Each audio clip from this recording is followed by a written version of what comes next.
Hi, this is Mark's Headroom, week 5. Another Friday afternoon following a 5-day fast.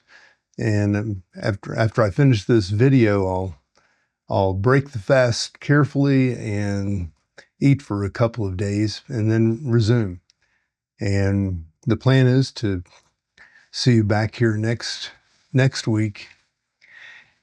And I really appreciate some of the feedback that I'm getting. I mean, it's not like, it's raining cats and dogs with comments or, anything really, but just a little bit of feedback with me goes a long ways, because what I am gathering is that this is kind of an unusual way of connecting with people, and it really resonates to some of you. And I think I glanced yesterday, I had 70 followers. I'm really kind of surprised. I thought there might only be like 20, but nonetheless, that's great. I'm not looking for a crowd here. I'm looking for people that are really organically engaged with what happens to be kind of channeling through me, through my life. And I had a note here that I made to myself that I wanted to lead off with a story. And this is a fairly short story, but it's if I can get off on the right foot here, maybe the whole next hour will be really blessed, or something that would be beneficial to you. And I get a lot out of this too by clearing my. I just collect notes all week long as to things I feel like I may want to talk about here, and they're all kind of scattered across all disciplines and parts of life, and then I try to bring them together here to deliver and make some sense out of them with an audience, which seems to be something that has been a kind of a calling for me. So anyway, the story, this happened about, I was in Kingwood, Texas, and I'd been in this long relationship helping a lady raise 3 kids, and the youngest child did something offensive to me, and the mother saw it, and to tell you the truth, I can't even remember what the girl did, but she did something that I think it felt like it violated her mother's principles, and her mother had some good principles. And so I remember sitting in the living room with the 2 of them, and the mother brought the girl in, and she was kind of reluctant, how she was probably 13, something like that. And very, I could tell she knew she was in big, big trouble. But that was with her mom. She couldn't read that on me, because I really was just, I was just present and available. So the mother tells the daughter forcefully, "You need to apologize to Mark." And the girl's kind of quiet. She goes, "You need to say, 'I'm sorry.'" And so the girl reluctantly and kind of painfully looks at me and says, "I'm sorry." And I remember looking at this situation, and I'd seen this pattern over and over and over again with the mother and these 3 daughters. And what really struck me is that the daughter didn't exhibit any understanding about what she was supposed to be sorry about, but she was mechanically saying the words, "I'm sorry." So she had there was no sincerity, there was no understanding, there was no, it wasn't like she was a bad person, or not necessarily a good person, if you wanted to judge the literal statement here, because there are people that would look at the script of this scene or this circumstance and say, "Oh, good mother, good daughter, daughter's doing what mom says." Well, that only goes so deep. So I asked her, I said, "Well, do you know why?" And the girl just froze. And all I could see was shame and guilt. and and just this frozen state that she was in. And she wanted to get out of this situation as soon as possible. And this was the only way out that her mother had made available to her. And I can't remember all the details about how, how the scene ended, or, I think it probably ended with her just walking away. And, there's a number of scenes like that in my life that I have a crazy recall over that come back to me. And that came back to me this morning after I'd done it. I woke up, had a pretty good night's sleep, had some heavy dreams, and took a cold shower, and then did some journaling, and then I did an hour intense exercise in a sauna suit and sweated like crazy. And then I was getting ready to take a shower, and that's when this idea or thought came up that I need to lead off with that story, because it really undermines or illustrates what's so important. And it actually came out in some work that I did earlier today, that, one of the biggest problems is the lack of understanding.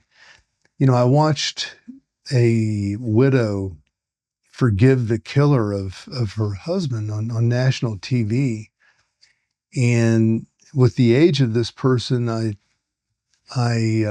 had to naturally question how well they were capable of understanding what they were saying, because, I had been wronged by someone in my childhood, and it seemed like I struggled my entire life up until, it took decades for me to really get a deep fundamental understanding of what it meant to forgive someone. But I remember what the widow said, she didn't say, "I understand what it means." She read, that in the Bible it says you need to forgive your, people that hurt you. And so she was, at least to the best of her ability, in this day and age, publicly, saying that she forgave. So, I applaud that. I think I remember, watching some of the victims of, I guess it was the Oklahoma City bombing. And I saw how so many of the community was so vindictive and wanted retribution. It was like an eye for an eye thing, and they wanted to find the bomber, and then they wanted him to die. They wanted for him to have the death penalty. And that closure or that resolution, at least in the thinking or the emotional life of those Oklahoma people, really stuck with me, because it was quite different than me, because I had people do things wrong, to me, where I'd suffered, some incredible losses, but I didn't really wish suffering upon them. I wished understanding, and I wished that they would gain that understanding with kind of dignity and with feeling, that would, I can't say that I ever thought it would make them a better person, or that it would enhance their, spiritual development. But I think in a way that's kind of where I was going with it. That's what I wished upon many people that would be labeled as my enemy, would be, that they would realize what they had done and feel the remorse and have an understanding of how the violence or the betrayal or the misunderstanding or the lack of fundamentally the lack of understanding about how things work with human beings is what I think I wished upon them. And, that's always been my quest myself to figure out really what was going on in my life. Because I was telling a young person yesterday that was kind of at a point of pause where they were considering some new options that about how they wanted to go forward. And, I really have since childhood looked at my life as something that I try to read the circumstances and feel like, that God doesn't necessarily have rewards and punishment, for me daily, but it's my job to read the circumstances that are presenting themselves to me because I've created those circumstances one way or another. And it's not that, the circumstances are being created independently of me, but I had this way of looking at the path that I'm on as if it's one that is unfolding. It's a kind of a synchronicity between the universe, the earth, the people around me, and everything is just unfolding. So when people, were doing drive-by shootings at an office that I had in Houston, I thought maybe this is a sign I'm in the wrong place. Fortunately, they missed twice, but made kind of for some potential drama. And but anyway, that's the way I do look at things that happen as powerfully informative to how I operate. Now, not everybody looks at it like that, and I'm not here to tell others how their lives operate. But that's I'm just telling you the way that it works or doesn't work for me, because it is a constant examination of, should I do this or should I do that?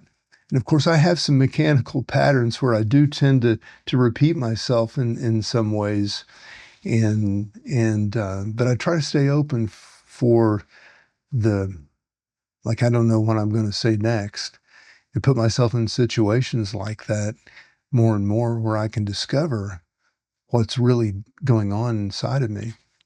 So fundamental understanding, that's important. And that was that was well illustrated by that story, I think, that I was able to recall. That happened probably, 15 years ago or 13 years ago.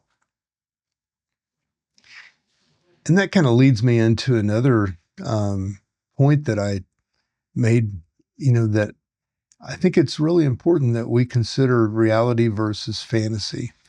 And today's, some work that I did just last night and this morning on working with some of the writings and philosophies of Gurdjieff really illustrated the importance of distinguishing between, consciousness, conscious effort, and being very passive and just kind of letting things happen. Because I think whenever we, are not conscious, obviously there's an unconscious,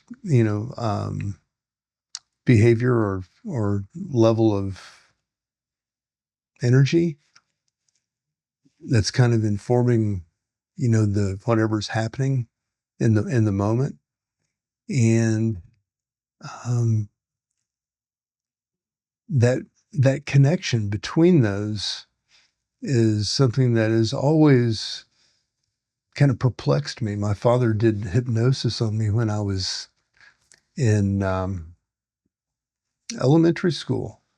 We used visualization and tried to find some ways to relax me. I was kind of tense in front of a crowd at the free throw line when I was playing basketball, and I can remember my father working with me using hypnosis to try to help me relax in that situation. Well, I ended up learning how to relax, but my problem was not necessarily with the free throws, and relaxing, and because of the crowd, I just had some natural tension that was in my body, and hitting free throws was not necessarily, I think, in my destiny, or at least as a profession, or much more than a way to get through my adolescence and into my young adulthood.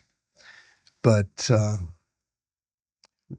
hypnosis, can give you some insights as to what's happening inside of you. And it's interesting to find out how suggestible that you are, and what kind of access you have to that subconscious material that, we all have. And I found that later that film work, capturing, just like I am right now, myself on camera and capturing the audio and the video from hypnosis sessions or just my life, could give you real insights as to what's really happening, because our illusions of ourself, or our impressions of ourself, may or may not fit what we imagine that we seem like to the world. And I know that I'm guilty of kind of seeing myself through my inner life, as opposed to the way that I look and carry myself. And so that's been a funny thing for me to explore. In fact, that was something that made film acting, very informative for me, and actually, it was quite painful, because a lot of the things that I heard, I didn't really accept on the inside.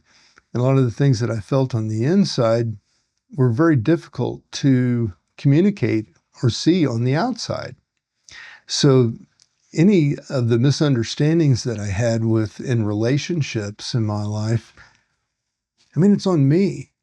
Yeah, it's on others too. They have their own responsibilities to, if you want to have a relationship with Mark, and Mark's really torn, or doesn't really understand himself well enough to make a commitment, because, this internal versus, external, there were some big differences there. That's why I made some choices that I made.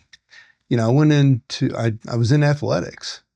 I discovered through athletics that my inner life was not supportive at all of being told what to do by coaches, or to violence and competitiveness.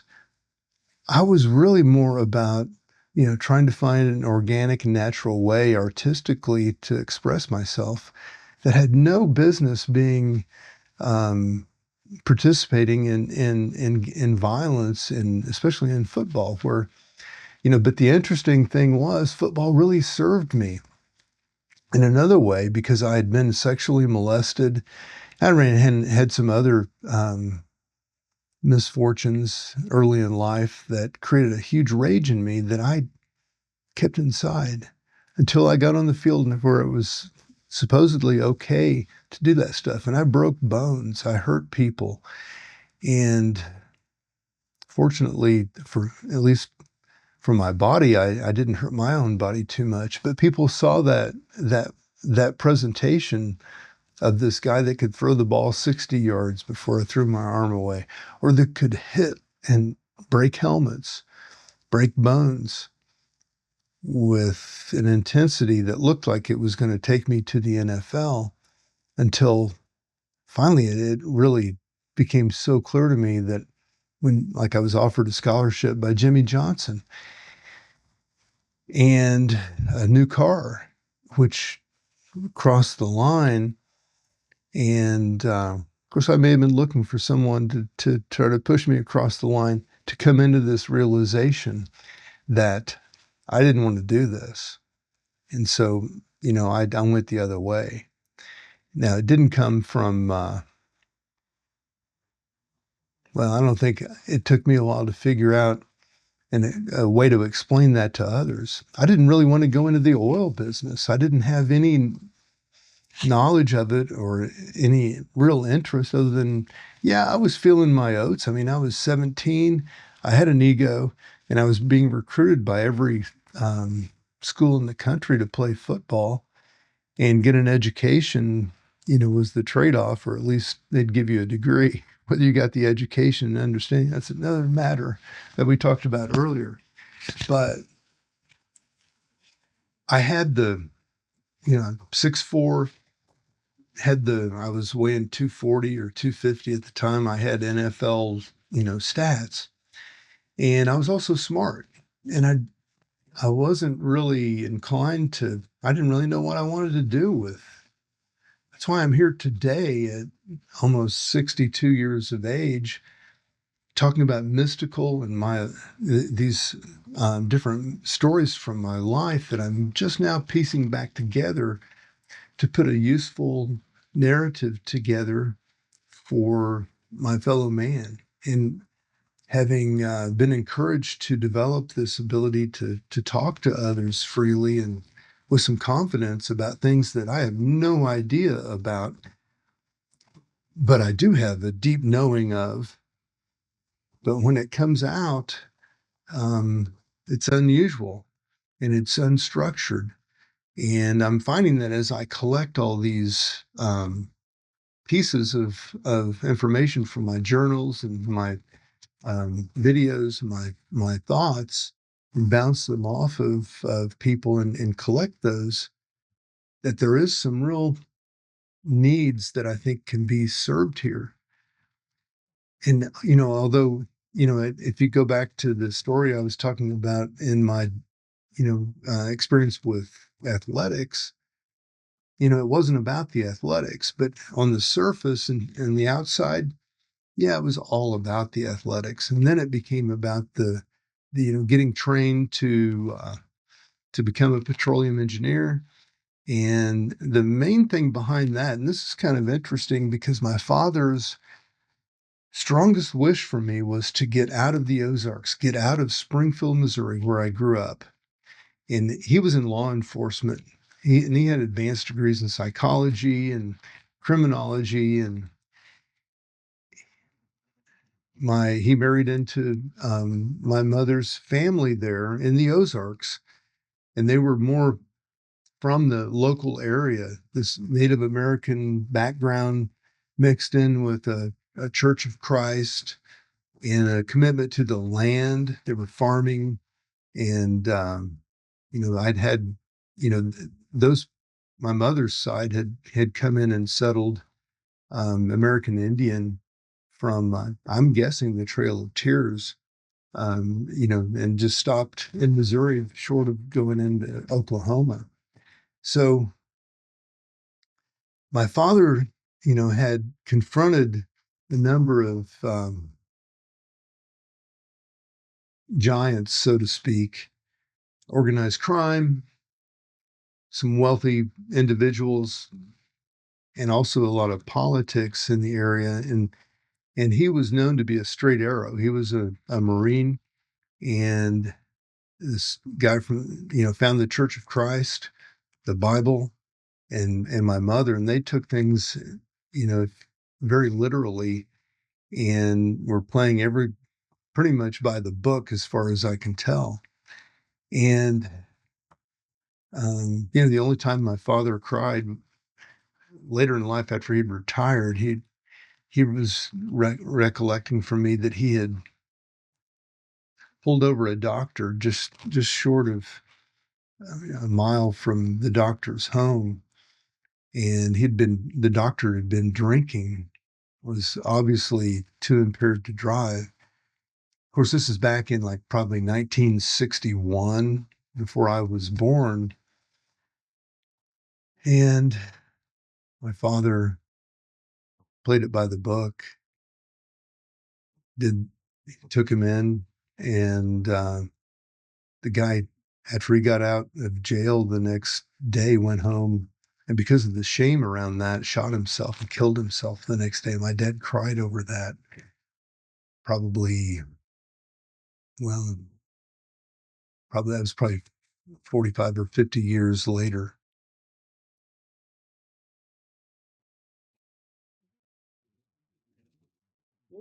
And I think my father realized that, at least by, the way the newer people in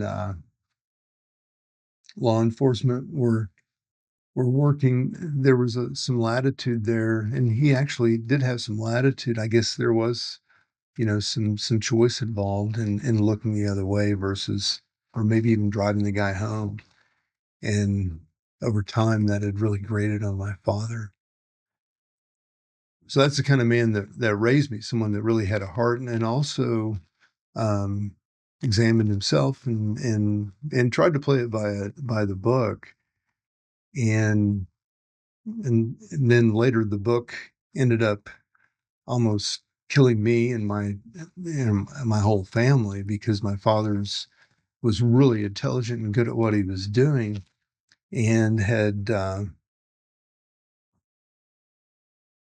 probably the respect and was a legitimate threat to some very powerful, crime families that were using the Ozarks of Missouri to transport drugs and of course they were running, trucks through the area. It was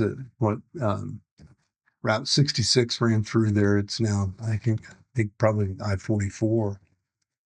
But anyway, that presence that he had in the area created probably some interesting characters that were out there waiting for a chance to um, maybe return some of the or respond or just to make my dad hurt. Because I know that we were threatened from time to time with violence in the 70s, and that created some trauma in my life. But my dad wanted me and my brother to get out of Springfield.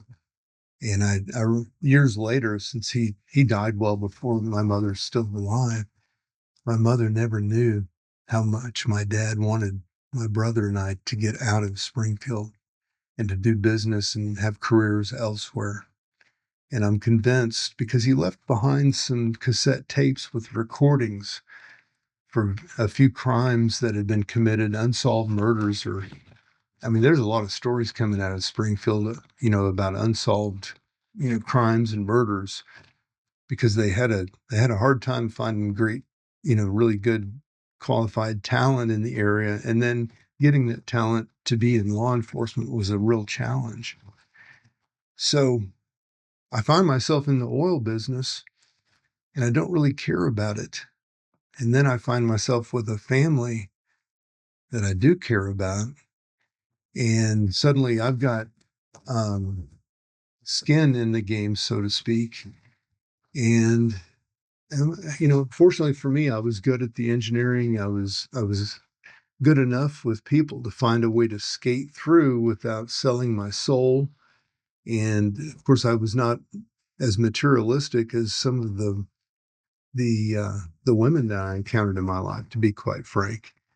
I think they would see the way that I looked and carried myself and the amount of intelligence I had and the way top executives and even billionaires would respond to how I operated, and it was very much looked like the face of great material success.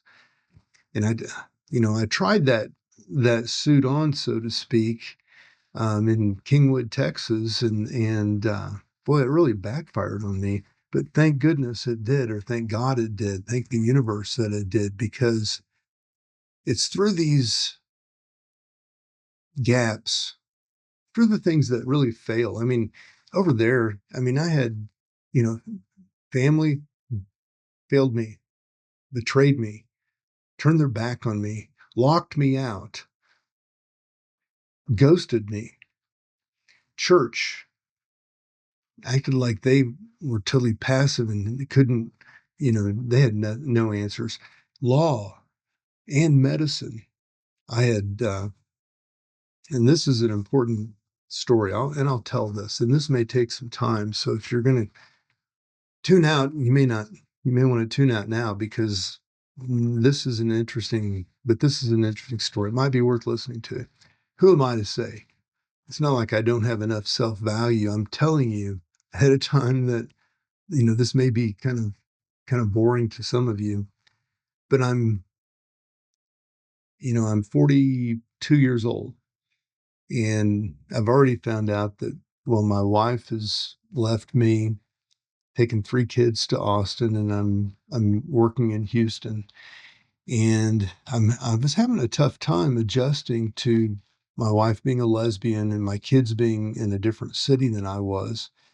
And I really hadn't found a way to make a living over in Austin that could support.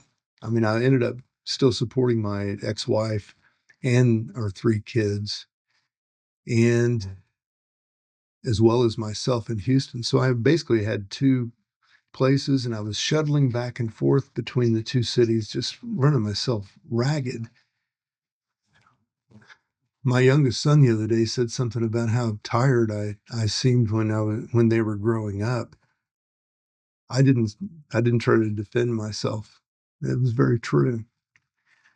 But I was in Houston to combat all of the rage and the cognitive dissonance that I had over what had happened to me in my relationship with my high school sweetheart. I ended up finding a way to play basketball like, I don't know, once or twice a day. So I was playing basketball 7 to 10 times a week. And these weren't just, casual leagues. These were some pretty competitive.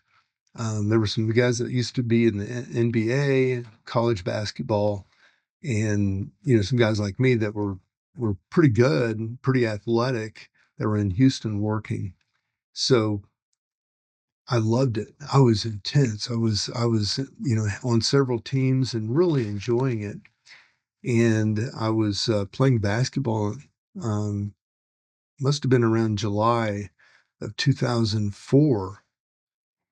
And at halftime, I can say this, I was 42 years old. I was still able to dunk the ball. And I think I had about 27 points at halftime or right before half. And I pulled down a rebound and was at half court, and we are playing some young kids from Texas A&M, a little, um, you know, 5-on-5 competition there, and one of them tripped me, and I fell and I hit my left knee on the ground. I didn't have a chance to break the fall, and my kneecap came up onto my quadricep, and it dislocated my patellar tendon. Totally, totally. There was I couldn't move my leg um, beneath the hip. So, I'm laying there, and the guys around me on my team and on the other team are some of them are throwing up. It is a gnarly looking situation. And um, a really pretty trainer or staff member of the facility that we were at walked up and asked me if there's anything that she could get me. And I asked her if she could get me my mommy. I was still flirting. I was not feeling pain. And so I felt this kneecap and I pushed it down, hoping that it would just stay right back in place. Came right back up, totally severed. I was like, oh man, this is bad. I'd never had such an injury before. So I'm in the ambulance going to the hospital, and I end up calling my counselor, and I had an appointment the next day with the counselor. And I said, I don't think I'm going to make it. Or actually, yeah, it was the next day. So he said, I can't believe you're calling me, Mark. Nobody does this. And I said, look, I feel great. I feel like this is, this is just one of those, maybe a God thing that is going to change my life. Well, boy, did it. So I ended up recovering, and I, uh, I stopped playing basketball. I just didn't want to continue the recklessness that I felt like I'd probably just hurt the other knee, and I'd watched other men, fulfill this or use athleticism to just break down their body, and they end up just going out around there and standing, and I wasn't going to be one of those guys. So it put me into a huge depression, though. So as soon as I stopped the physical activity, I really kind of fell apart. I was kind of killing it as an investment banker or an engineer, building a staff for a transaction service in Houston that was really up and coming and doing quite well. And I felt good about the work that I was doing there. It was tapping into my history in oil and gas, my education, made my parents happy that I wasn't, or my dad happy that I was making it in Houston and not, being forced to try to come back to Springfield and make a living. And, of course, I was dealing with the, the problem with an ex-wife or my lesbian ex-wife, potentially feeling like there was a chance that, she might wake up one day and want the family back and bring everything back together. And I was maintaining a relationship with my kids and was doing okay financially. But with that sudden loss of activity, man, I just fell apart. I got depressed. I started looking at my life, and it just seemed like I was in the wrong place. And I know the counselor that I'd called to cancel the appointment, when I sat down with him, he said, "Well, you need to go see a psychologist or a psychiatrist because there's something chemically going on that you've been giving yourself through all the extra effort or the physical activity that you're not getting right now." So they diagnosed me in this period of time as being bipolar, put me on some medication. And I had some efforts before to get on antidepressants because dealing with the lesbian thing for several years prior to that really was disturbing, and there wasn't a lot of really smart, wise people, offering guidance and holding out their hand to help you through, dealing with that. It's kind of a new thing in the 90s for men to be dealing with, and I did the best I could, but the medications that the pharmaceutical companies were making, they did the opposite for me in most cases. They just made my anxiety higher and my, toes curl. But this prescription really kind of calmed me and it helped me get through that period of time, and I stayed on it. And looking back, I can see how it really did change my outlook. It really tried to, it tried to steer me toward leaving my inner life, dealing with rage through organic, mechanisms, and really putting the responsibility upon me to keep myself in order and manage my emotions, use the options that were available, athletics, or, I could go out and chop wood to get or work out in the gym, just like I do now, or even the fasting that I do now is probably an aspect of trying to manage and control my emotional and my survival here, on earth. So, and I know you're from after putting another 5 to 8 years into several investments that I made after that injury, that that medication was trying to get me to conform to Kingwood, to Houston business and a way of life that was totally opposite. And if you come back and listen to some of the work that I'm doing from Gurdjieff right now on transcendent, that I think I may actually put into and I'm not about writing books, but I may have to put this into a book because it is a good piece of work because it blends 100-year-old, wisdom from a master with modern day neuroscience, and it's a lot of it is patched together by my experiences in life as we've gotten so specialized in society where one doctor that's a specialist on this thing doesn't speak to a doctor or doesn't even relate with a doctor who's a specialist in another area. And what's happened is people have lost their ability to care for outcomes that the human being really needs. So, that injury that I suffered, really transformed me. And I think it's very illustrative of how you can use life, um, the dark alleys that you find yourself in, or the choices you make that don't work out the way you expected, or, what might appear to be a tragedy, where something happened that, to you, if that's the way that you look at it. Um, those things, if you examine them, can help reveal the deeper understandings of life. Now, not everybody's meant for that work. As I was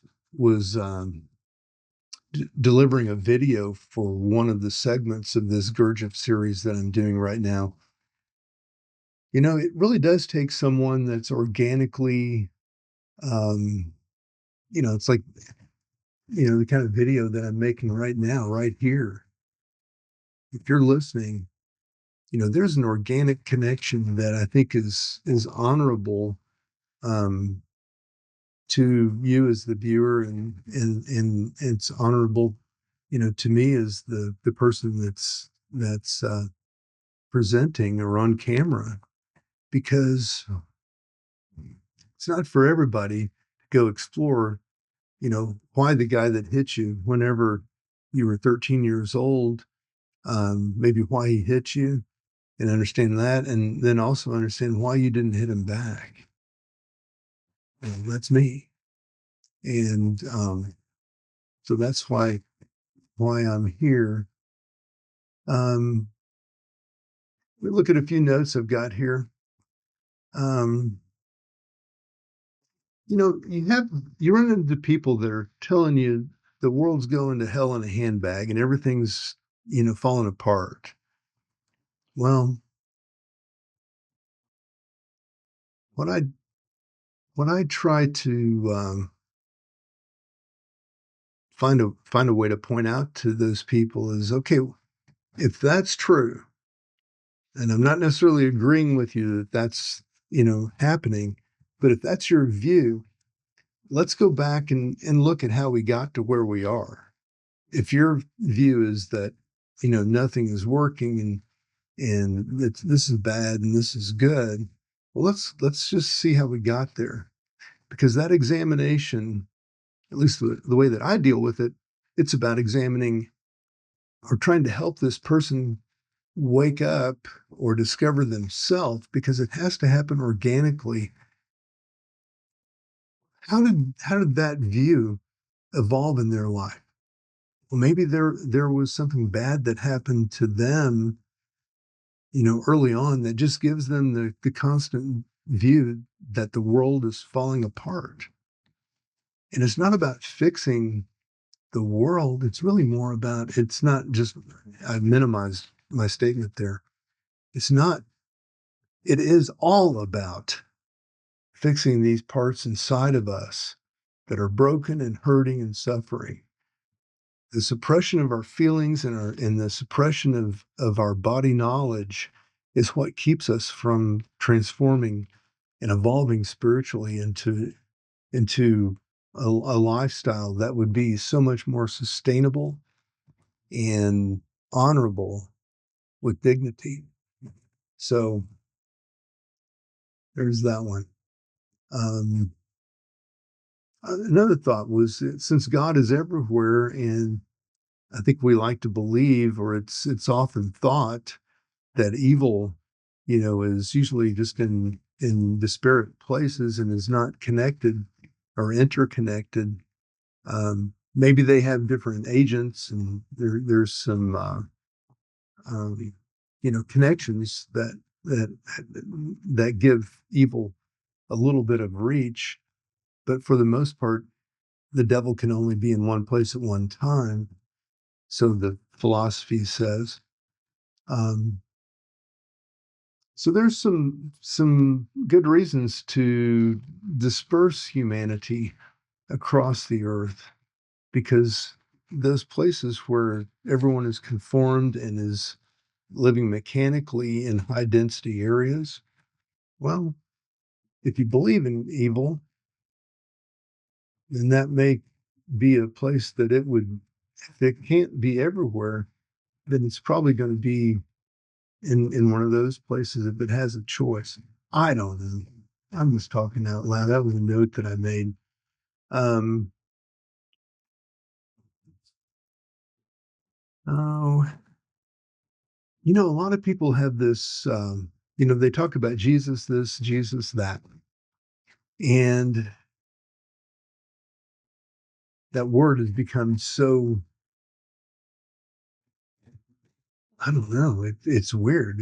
It's like, to me, as someone that does have a particular understanding and viewpoint of what it means, but the interesting thing is when I see other people say it, it looks like it can mean a number of different things, and that kind of bothers me.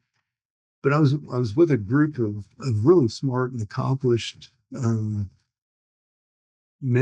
the other day, and they seemed to have this uniform view of Jesus, but they didn't seem to have a uniform view of God, and they didn't know it. And I think a lot of them had this idea in mind of well, generally, I think they felt like, you live a certain amount of time, then you die, and you're doing everything in your life to be perfect by some standard, so that there'll be, after you're dead, there's this judgment later in life, and you go to heaven or hell. And, that seemed a little Pollyannish or oversimplifying to me. But even within that framework, in that bubble, there was a disparity amongst these people about how God works and about how the human beings, work and what they can expect of each other. And I'm kind of working my way back in through that thought into the conscious versus unconscious operation of man. And that's something that's a big part of some of this Gurdjieff work, which really parallels, some Carl Jung, shadow, conscious, unconsciousness, um, methodologies that I think are very powerful to free people from the mechanized life and free you up to be unique and to find what's really potentially satisfying in life. So I found that to be something I really wanted to mention here. Also, someone, listened to the my Mark's Headroom last week and told me more information about the word Yod being the 10th letter of the Hebrew alphabet, which was pretty cool to learn. I hadn't really thought about how that word originated.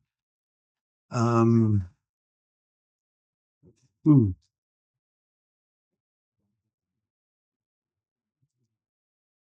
this is a this is kind of a note to myself here, and this is pretty personal. But let me share this because it's a powerful tool. If you feel contempt for another person, make note, make note. Maybe step away from that person and the circumstance and take some time, because contempt is one of the deepest um, signs of something that you may or may not be aware of or know how to deal with. And there's some there's some potential gold there. But man, when you feel, or if you notice the contempt of another person, watch out, because they may very well be plotting to betray you and undermine you in some area of your life. And the ability to discern reality from fantasy, and to even see through the literal things that people may be doing or saying, presenting to you, versus the real threat that may be developing behind the scenes, is well, it's a powerful thing to observe. In some cases, looking back, I think part of my body knew that it was that there was contempt there. I didn't realize how bad it was going to hurt me, and I was also just kind of curious: is this person really going to do this?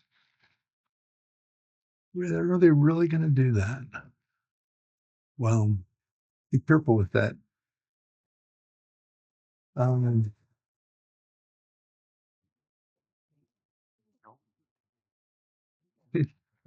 I just made a note that during the week when I'm not eating, my body kind of forgets how to eat, and sometimes, especially on I think Friday night and Saturday, when I'm breaking my fast and then starting to resume eating, sometimes I'll really bite my gum on my lip really hard, and it hurts.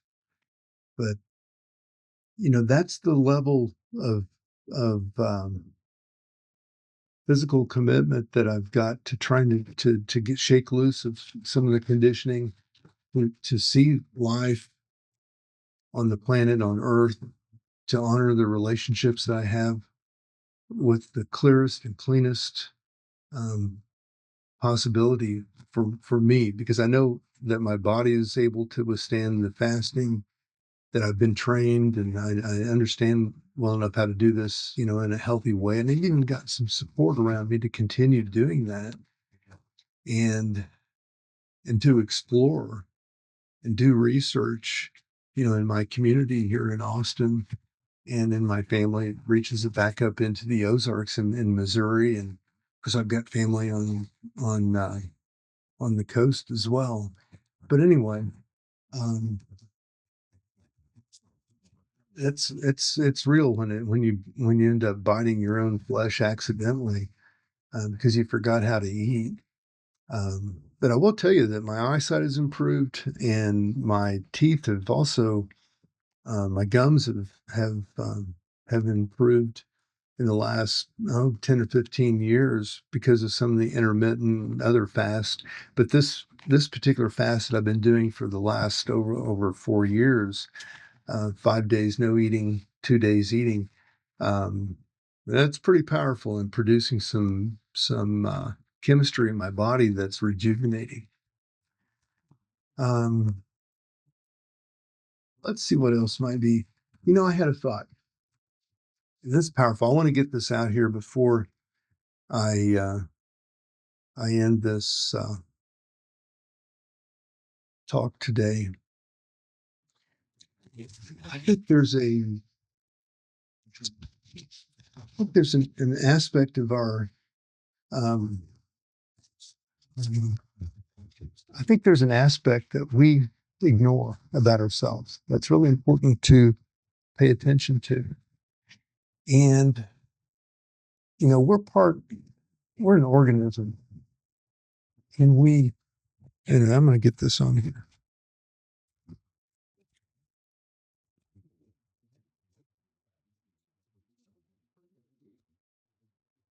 So we're an organism.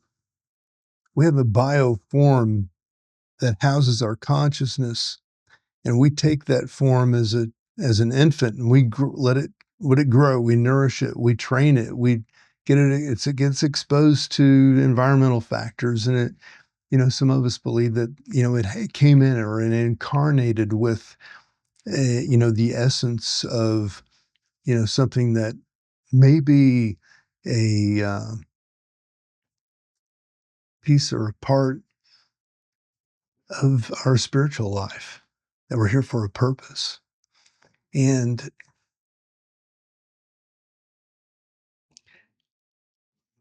but we've become so intellectual and so rigorous about the beginning of life and the end of life that we look in a very compartmentalized way. You know, we look at a child as if they have a totally fresh start. And I can tell you, I remember my mother saying something to me about that really pointed toward me not being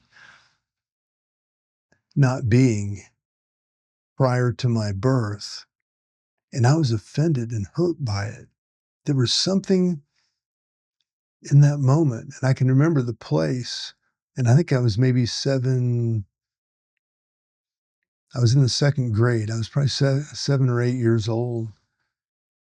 And I remember being shocked that my mother would tell me. It seemed like she was saying something that was totally antithetical to my understanding of my biology and of my spiritual life.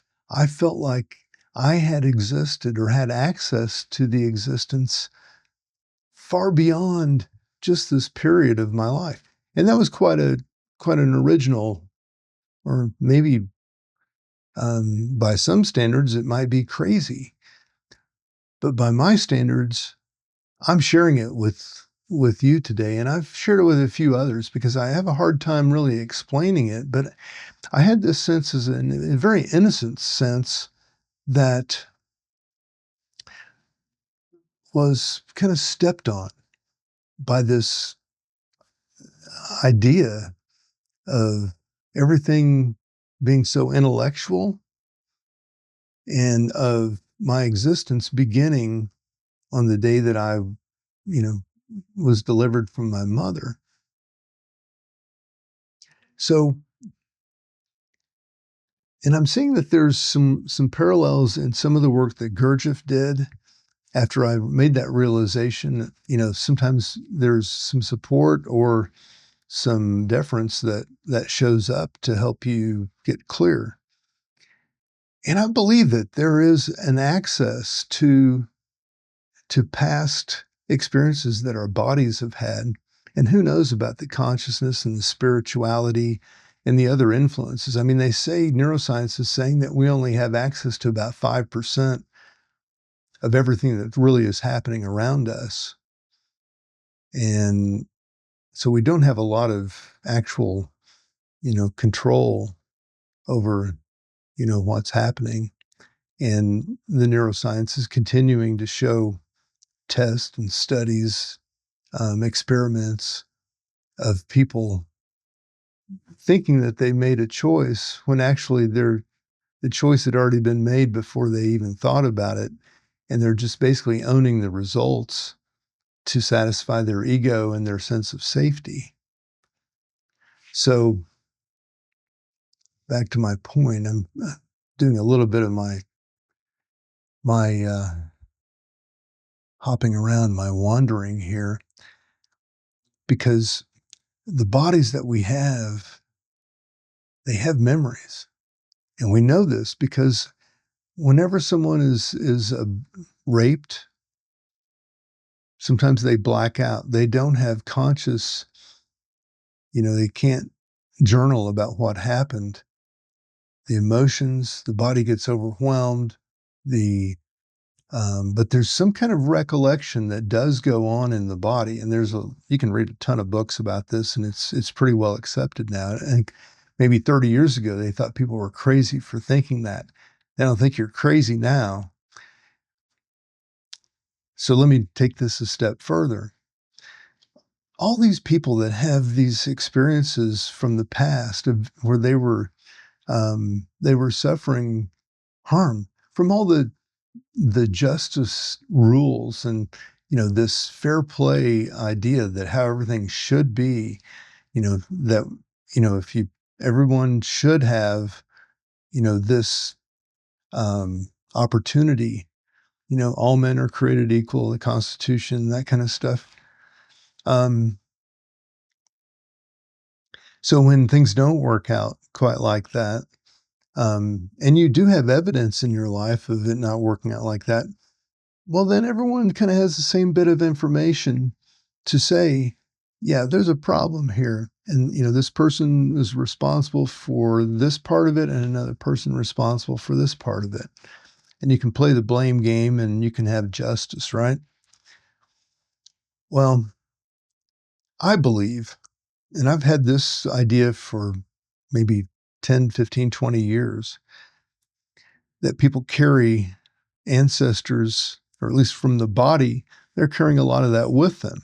So, for example, if I'm a Black man in America and I came here, or my ancestors came here through slavery, for someone to look at me as a Black man and say, nothing that ever happened before you were born is in your inner life, or in your, you don't have to deal with any of that stuff. That's really not yours to deal with.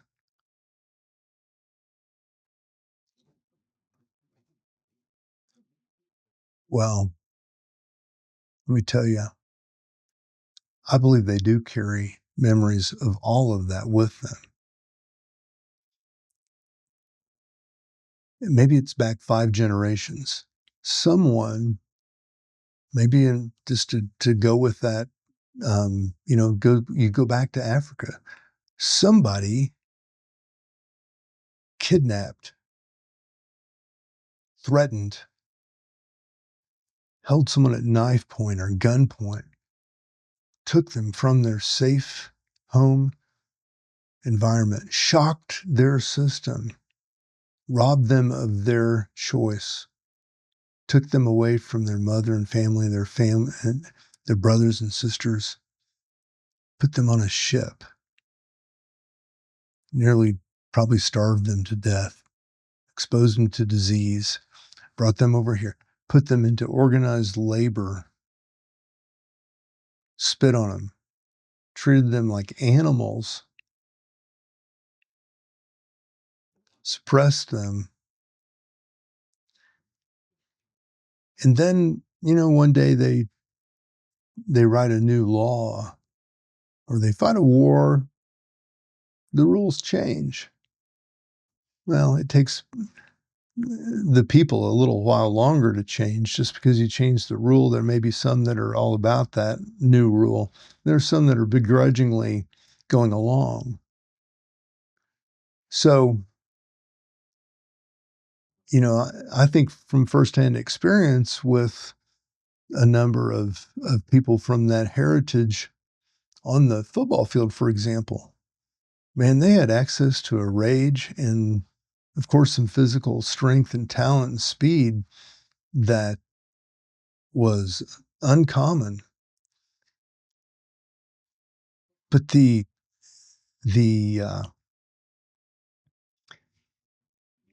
idea that all of that just came from that moment of birth, that it's just a purely physical and biological, um, point going forward. Well, I can't hardly believe that. I think that we do have access. Maybe not everybody has the same access to that spirit, to that past. And maybe that's, for the better. But nonetheless, there are people that do have access to that and go back and feel things that maybe others don't. So anyway, that's just something, if you're an empathetic person and you're wanting to get to the bottom of something with yourself or with another person, I found that as I explored my own family history, that I learned more about myself and some of the influences that I kind of just found that I didn't know where they came from. And ultimately, I do take responsibility for everything in my in my body, and I try to take responsibility for the circumstances that seem to unfold around me and the relationships that I have, especially as I become more and more conscious and aware. I try to I still play games, and I still experiment. I try to find out, what I'm attracting, and I don't know all the answers, and that's why I have an open um, heart in that sense. And there is something kind of exciting about um, finding a way to maybe create a new platform to speak about things that nobody has spoken of in history with each other, and using the medium of film and sharing with others like this to start to find a new way to evolve spiritually and connect physically here in this lifetime, in this world. So I've got a few other things to clear here. Let me see.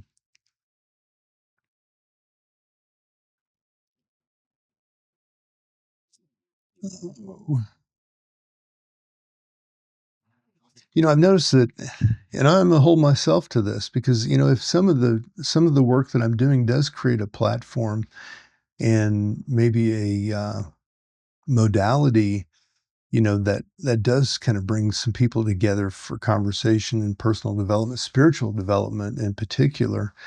Um, all the things that and in their early beginnings usually are at their finest.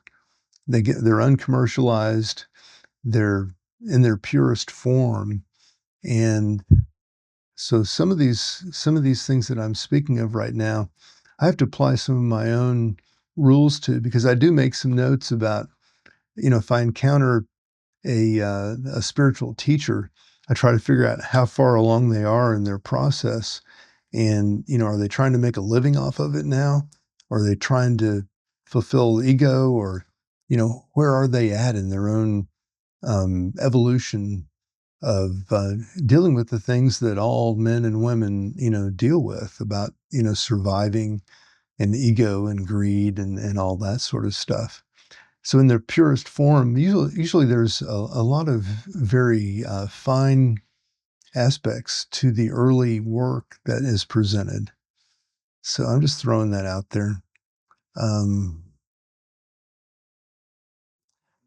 I had some unexplained, to me, I didn't understand myself. I even went back and asked my brother when I was 13.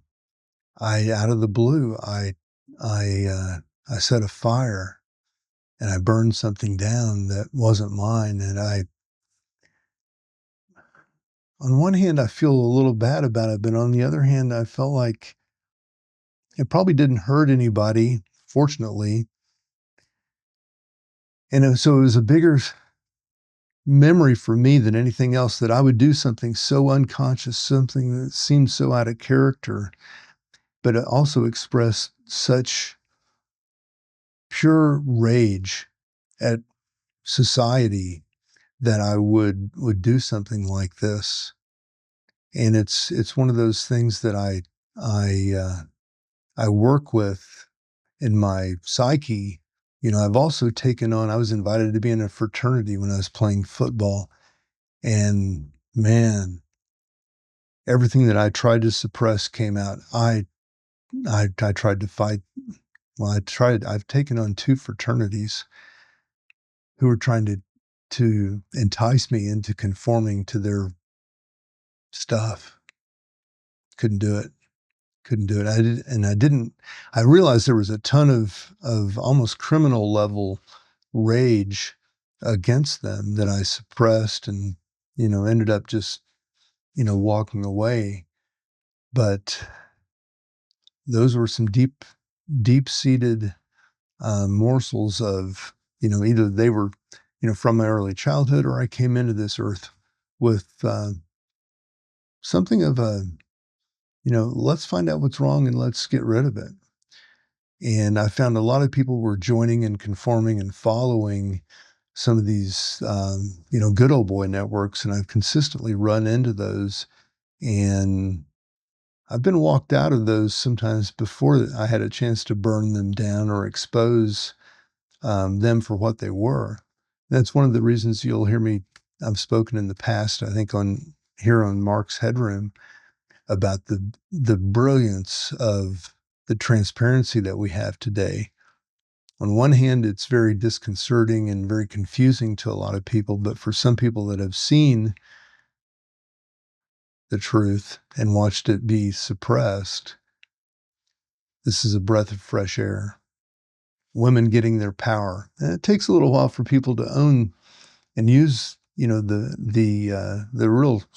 real power, their divine nature that they have, rather than have it suppressed by the social pressures and factors that are keeping it intact for whatever reasons are operating. And I go into that more in this work that I've done with the Gurdjieff material, and I'm learning to express it in ways that I think are going to be more impactful. And I hope to be able to share more of that on here as I develop that. Already mentioned that one, and you know, I've spoken of bubbles here before, so this is a painful illustration of the bubbles that we're living in right now. But if depending on where you were at on October 7th of 2023, you could have been like if you were here with me in Austin, you got the TV on, your partner likes football, turn on football. First thing in the morning, 8 o'clock game day comes on October 7th. And I think Kirk Herbstreit, the guy that he's probably around my age, quarterback, ex-Ohio State newscaster or sportscaster guy that likes to tell you what's going on when, like, as if you can't see it yourself. But anyway, that's what he does. He does it well. And so he's on pregame show and he's throwing a fish in Seattle. He and his buddy are, kind of playing grab ass and throwing a fish back and forth with each other, laughing and just kind of goofing around. Flip the channel. Well, Hamas is murdering all these Israelis. I mean, actually, just brutally murdering them. And the newscast is shocking. So I'm flipping between these two channels because I've been in these different worlds, and that's one of the things that really is upsetting to me, that if you go across the world, you see the different bubbles that operate, some with this primal level of lifestyle, and others with this elite, just careless and reckless. They're living on funny money. And that's part of my message here in Mark's Headroom. It's also on Future Wise Energy. It's also in Transcendent, where I help, people be their best or work to recover from PTSD. The funny money creates terrible situations. And the things that we don't deal with, we ultimately end up dealing with, or we hand those off for our children to deal with at some point in time. I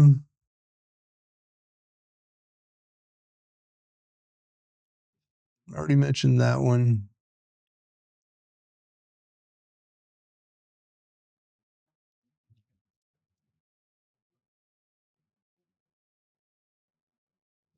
And I think, I just like to close and encourage, people if you've been listening for, nearly an hour or a little bit over here, um, man, I hope you're finding this helpful or supportive. Maybe, it makes you feel like you're less alone because there's somebody else that's also rambling with some of the inner life stuff that may happen to be going on with you, and this connects and resonates. And I really do cherish the feedback and the comments that I get, but sometimes it's about the things that I don't know, in my head or through my eyes or ears. Just a feeling of that connection is something that I'm trying to find ways to strengthen as a platform, a new language, a new way of honoring things that I think by some of the research that I've done, we're present in our bodies and in our um, senses that were lost at various points in the so-called evolution of mankind. So I'd like to think that the work that I've done has really helped me in my own quest, to find, what makes, Mark more unique. What's my real calling here? What am I speaking to? Who am I speaking to is maybe the bigger question for me to find out right now at this phase of my development, because I know that the evolution or some of these elements that get energy require, more than just the individual. And it's not about being popular, but it's part of being aligned and finding the people in your lifetime that you resonate with. And maybe that's where love begins. Let's end with that. Mark's Headroom, signing off.